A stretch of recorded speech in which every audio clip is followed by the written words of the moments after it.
Oke lor, assalamualaikum warahmatullahi wabarakatuh.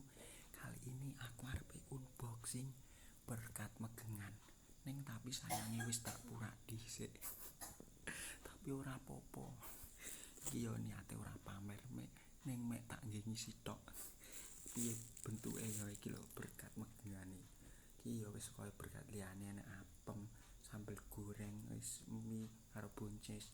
Terus enek kacang goreng karo serundeng, enek iwak barang dilodok meh rasane enak tenan kaya ngene.